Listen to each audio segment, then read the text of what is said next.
Late at night, a woman received an unexpected call from the new headmaster of a prestigious school. He spoke cautiously, informing her of a tragic incident. A student had passed away with suspicions of suicide.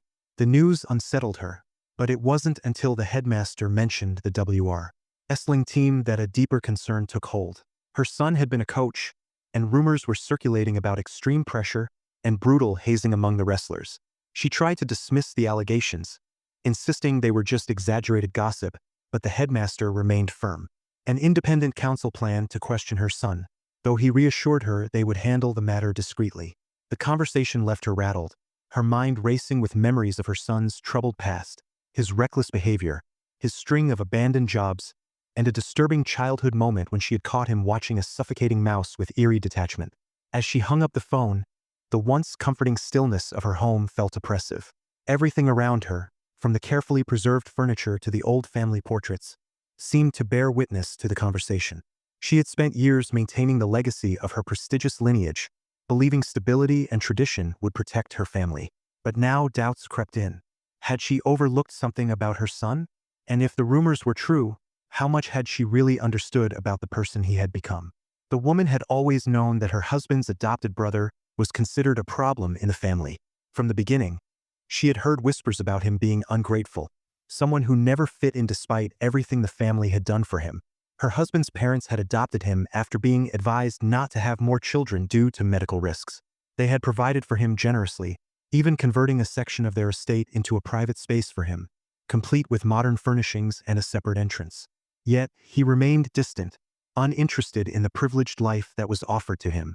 Unlike the other students at the prestigious private school he attended, he spent his time with kids from less fortunate backgrounds, those with troubled families, those whose lives were marked by hardship. His academic performance was poor, and the family's expectations for him had lowered to the point where they were simply relieved he had managed to graduate without getting expelled or falling into serious trouble. The woman had encountered many like him before, men who exuded a careless charm, who seemed to see through people with a sharp, unsettling perception. Perhaps that was why she found herself defending him to her husband, even when he voiced his frustrations. Perhaps that was why, despite everything, she felt a strange, unexplainable attraction whenever he was near. Then came the shocking news. He had been implicated in the death of a student at school. When her husband first mentioned it, she struggled to believe that he could have been involved in something so tragic. He wasn't the type to care about much of anything, so why would he suddenly take an interest in school matters, let alone something as serious as hazing? She tried to picture the scene. A group of boys, a failed match, the tension in the air. Was it possible that he had been part of something cruel, a ritual that had gone too far? Or had he simply turned a blind eye, letting things unfold without stepping in to stop them? Memories of her own past haunted her. She recalled a time when she had witnessed a crime, a young man robbing an elderly woman. She had stood frozen, unable to react, watching as the thief ran away. Lately, she felt like that version of herself more and more, an observer in her own life, watching events unfold but never interfering. The phone call that night changed everything. It came from her mother-in-law, and as soon as her husband answered, she knew something was wrong. He left the room to speak privately, and when he returned, his expression was unreadable. He revealed only the bare minimum. There was trouble at the school, something involving his brother. He gave no further details, distracting himself with television instead. The woman felt shut out, frustrated that her husband wasn't opening up to her. The next day, as they drove to his childhood home, she tried to bring up the topic again. She questioned whether his mother, a respected figure on the school's board, might be worried about her reputation being affected by the scandal. Her husband dismissed the idea, insisting that rumors like these wouldn't go far. But she wasn't so sure. She pressed him for details. How exactly had the boy died? Was there a note? Had it even been confirmed as a suicide? He admitted that no one really knew yet, that an investigation was still underway.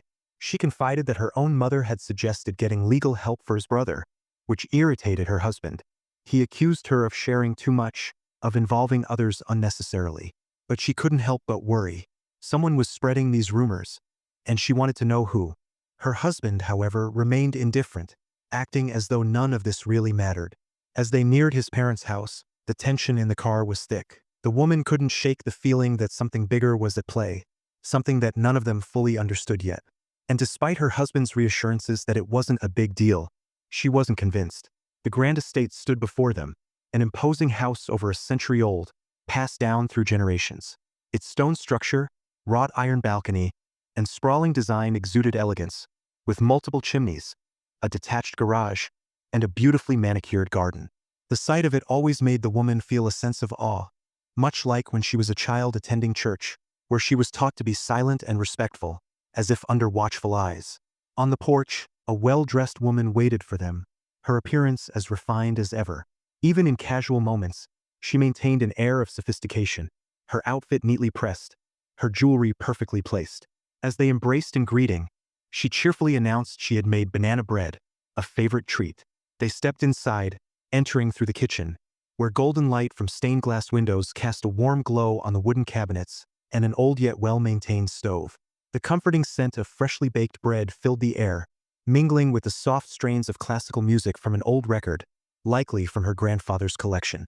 She urged them to sit at the kitchen table, where vacation brochures lay scattered. Just as they settled, the sound of loud, thumping music seeped through the walls from a nearby room. The woman glanced at her companion, who seemed determined to ignore it. Their host, however, remained unfazed, launching into an animated discussion about planning a summer getaway.